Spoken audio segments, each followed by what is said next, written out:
सबसे पहले आपको बताएं कि आम इंतखाबात मुलतवी करने की करारदाद सेनेट में कसरत राय से मंजूर कर ली गई। सेनेटर दिलावर खान ने आम इंतखाबात मुलतवी करने की करारदाद पेश की। नून लीग के सेनेटर अफनानुल्लाह और निगरान वज़ीर इत्तलात मुर्तज़ा सोलंकी की करारदाद की मुखालफत। पीपल्स पार्टी के बहरमन तंगी और तहरीक इंसाफ के गुरदीप सिंह खामोश रहे। इलेक्शन कमीशन 8 फरवरी का इलेक्शन शेड्यूल मुअत्तल करे। इलेक्शन के इनेकाद के लिए साजगार माहौल फराहम किया जाना चाहिए। मौलाना फजलुर रहमान पर हमला हुआ, दीगर रहनुमाओं को धमकियां भी मिली। इलेक्शन कमीशन साजगार माहौल के बाद इलेक्शन शेड्यूल जारी करे। करारदाद के वक्त सेनेट इजलास में सिर्फ 14 अरकान मौजूद थे। सेनेटर दिलावर, बहरमन तंगी, अफनानुल्लाह, मंजूर काकड़, गुरदीप सिंह मौजूद थे। आपको बता रहे हैं कि आम इंतखाबात मुलतवी करने की करारदाद सेनेट में कसरत राय से मंजूर। मेरा मकसद ये था कि मैंने जो आज स्पीच की है ये मैंने रिजोल्यूशन से पहले की है। मैं रिकॉर्ड पे लाना चाहता हूँ। और ये इस स्पीच में मैंने क्या कहा, उस दिन जब मैंने स्पीच किया था कुछ नंबर से मुझे गाली आ रही है। वो तो ठीक है, हमें गाली दे, हमारी बेइज्जती हो जाए। अगर मुल्क के खातिर, इदारों के खातिर मुझे कोई आदमी गाली दे दे तो मुझे एक्सेप्ट है, लेकिन मुझे कुछ धमकियां भी आई हैं जिसमें बाहर ममालिक के नंबर्स थे। तो मैंने उसकी वजाहत की कि चेयरमैन साहब चूंकि कस्टोडियन ऑफ द हाउस के, तो मैंने कहा कि ये मुझे धमकियां और ये गाली आ रही है। उस तकरीर के बाद ये मैंने मौक़िफ़ जाहिर किया और मैंने अपनी स्पीच की।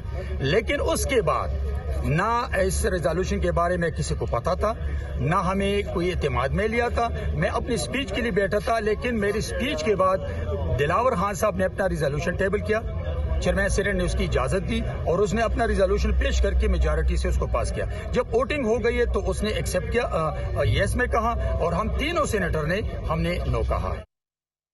हम जनवरी 2023 से कह रहे हैं पंजाब और खैबर पख्तूनख्वा में इलेक्शन हो। 8 फरवरी के इंतखाबात का बड़ी मुश्किल से ऐलान हुआ। पार्लियामेंट के बाहर गुफ्तगू करते हुए सेनेटर सैफुल्लाह अबड़ू का कहना था कि पीडीएम इलेक्शन से भागती थी और अब भी घबराई हुई है। उन्होंने कहा कि हम कायमा कमेटी में थे और ये ऐवान में करारदाद ले आए। गुरदीप सिंह को पता ही नहीं होगा कि ये क्या हो रहा है। हम करारदाद की मुखालफत करते हैं। पीपल्स पार्टी का सेनेटर ऐवान में हिमायत कर रहा था, अब कह रहे हैं कि हमने मुखालफत की। इलेक्शन 2024 बर वक्त और साफ शफाफ होने चाहिए। इलेक्शन टाइम पे हो, फ्री एंड फेयर हो। जो आपने देखा है कि फ्री एंड फेयर तो अपनी जगह हो नहीं रहे, लेकिन अभी भी ये जो आज का अमल है तो इसकी तो मजम्मत जितनी करनी जाए उतनी कम है। अच्छा कैसे मजम्मत, क्या आपका मौक़िफ़, क्या सवाल है? हमारा मौक़िफ़ तो सिंपल है कि इलेक्शन 8 फरवरी को होने चाहिए। इलेक्शन हो ना, जब पीडीएम की सारी जमायतें, जिसमें सारी पीटीआई को छोड़ के बाकी सब जमायतें उसमें शामिल है पाकिस्तान की, उसमें बाप भी आ गया, दादा भी आ गया, नाना भी आ गया, सब आ गए ना, तो वो आए ना इलेक्शन में, क्यों नहीं आते? एक सेनेटर ने पहले हमायत की थी, फिर मुखालफत की, माइनॉरिटी सेनेटर ने। देखिए वो नहीं कर सकता, उसको पता नहीं होगा। पहले आपको पता है कि जिस तरीके से वो उसी वक्त वो करारदाद लाई कि हम तो इंटीरियर कमेटी की मीटिंग थी तो हम तो उसमें बैठे थे कमेटी 4 में, तो हमें पता नहीं है। लेकिन वो क्यों हिमायत करेगा? गुरदीप ने बाद में मौका, पहले वो समझ नहीं पाया होगा कि उसको पता ही नहीं होगा कि हो क्या रहा है।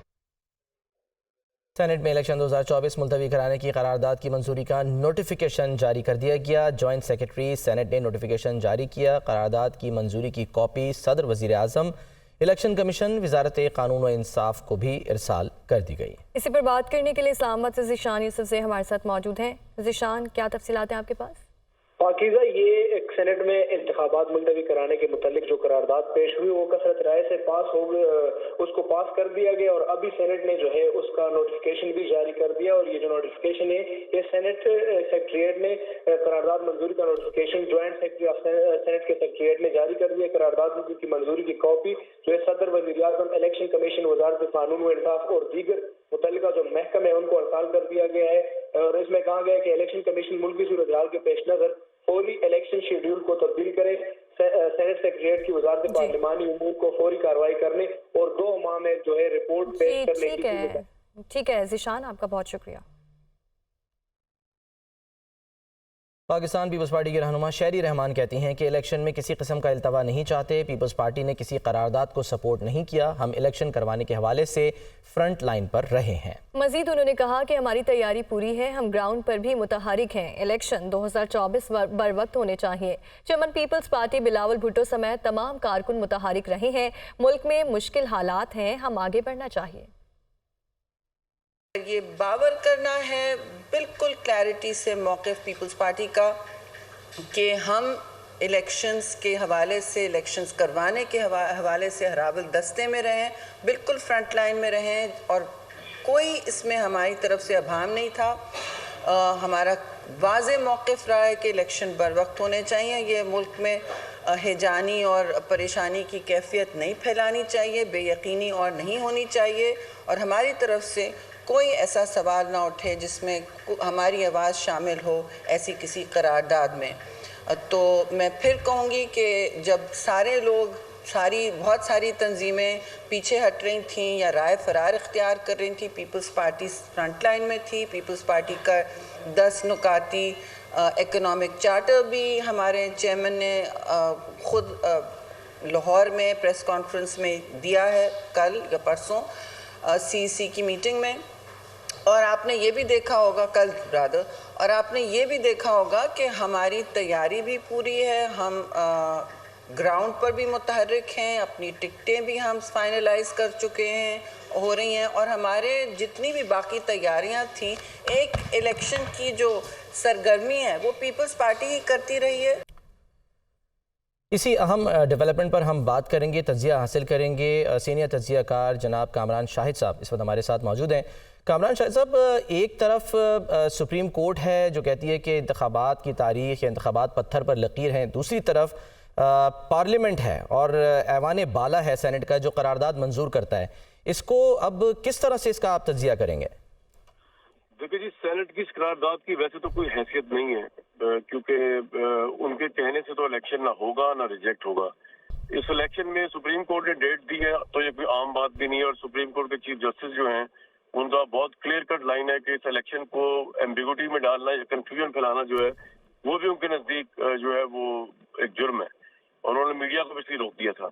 अब आर्मी चीफ जो है उन्होंने भी बड़ा अश्योरिटी के साथ, जब वो मुल्क से बाहर थे, उन्होंने बिजनेस कम्युनिटी पाकिस्तान से खिताब किया और उन्होंने उस वक्त कहा कि 8 फरवरी से एक दिन ऊपर इलेक्शन ही होगा। तो पाकिस्तान के इदारे, पाकिस्तान की अदालत, ये सब ऑन बोर्ड है।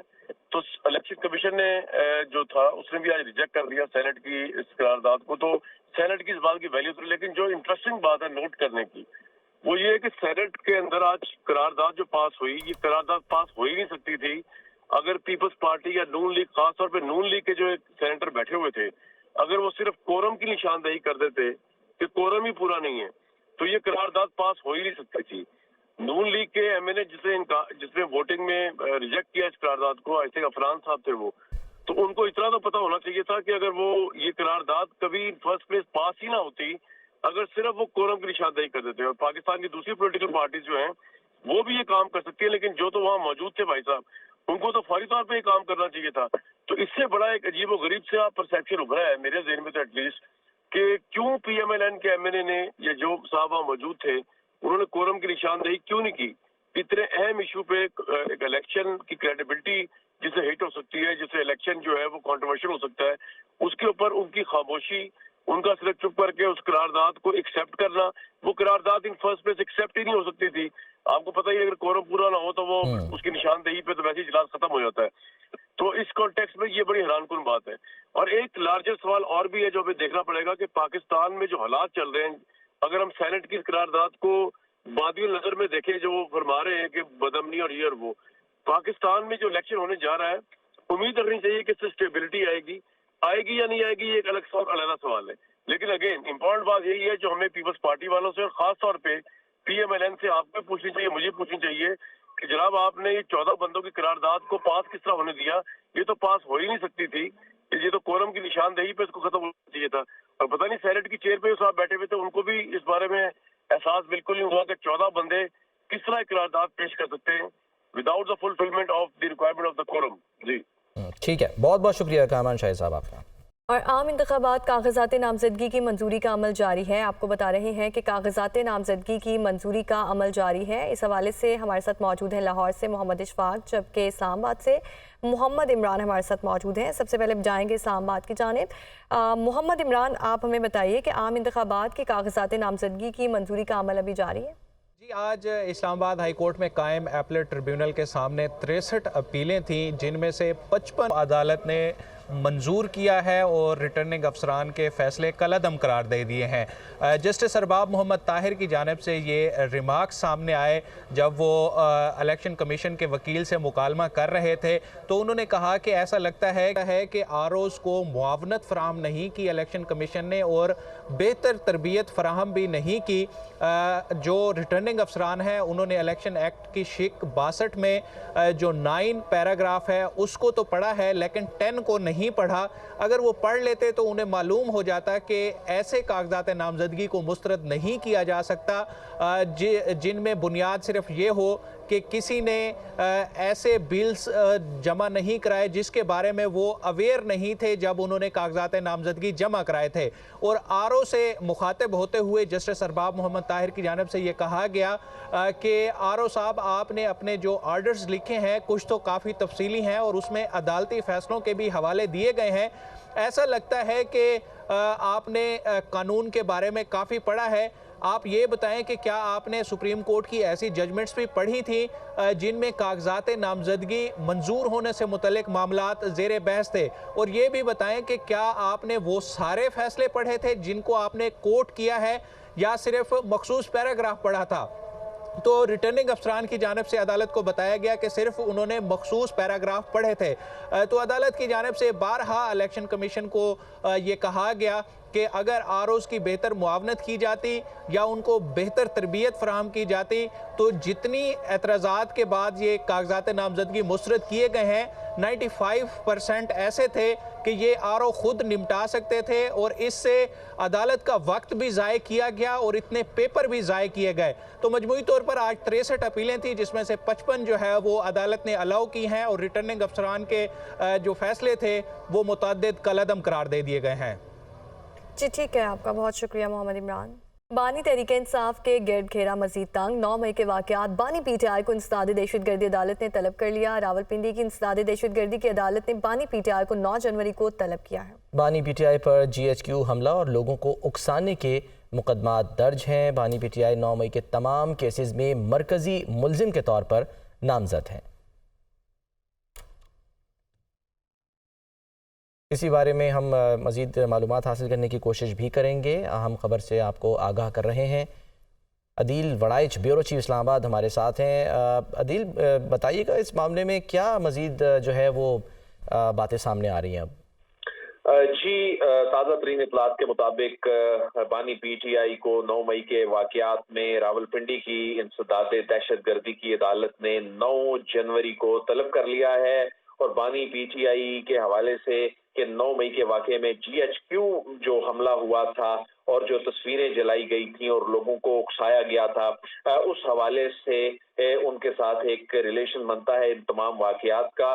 तो इसमें जो 9 मई के जो केसेस हैं वो ऑलरेडी मुख्तलिफ डोमेन में चल रहे हैं, और उसमें जो रावलपिंडी के इंसदाद दहशतगर्दी की अदालत है उसने 9 जनवरी को तलब कर लिया है और इसमें नोटिस जो हैं वो जारी कर दिए गए हैं। और इस बात का इम्कान है कि अडियाला जेल में ही इस मामले की समाअत होगी और वहां पर जिस तरह दीगर केसेस की समाअत हो रही है। और इस बानी चेयरमैन PTI जो है 9 मई के जो तमाम केसेस में, यानी ये जो GHQ हमला केस के अलावा जो बाकी दीगर तमाम केसेस भी हैं उसमें मरकजी मुलजिम के तौर पर वो नामजद हैं। आगे बढ़ते हैं, आपको बताएं गजा में इसराइली फ़ौज की बर्बरियत इंतहा को छूने लगी। इसराइल ने अस्पतालों, स्कूलों और रिहायशी इमारतों के बाद पनाह गुज़ीन कैंपों पर हमले शुरू कर दिए हैं। अरब मीडिया की जानिब से बताया जा रहा है कि काबिज़ सहूनी अफवाज की देर अल-बला, मगाजी, अल-बुरेज और नुसैरत पनाह गुज़ीन कैंप पर बमबारी। इसराइली फ़ौज ने खान यूनिस में 32 और रफ़ा में 5 अफराद को शहीद कर दिया।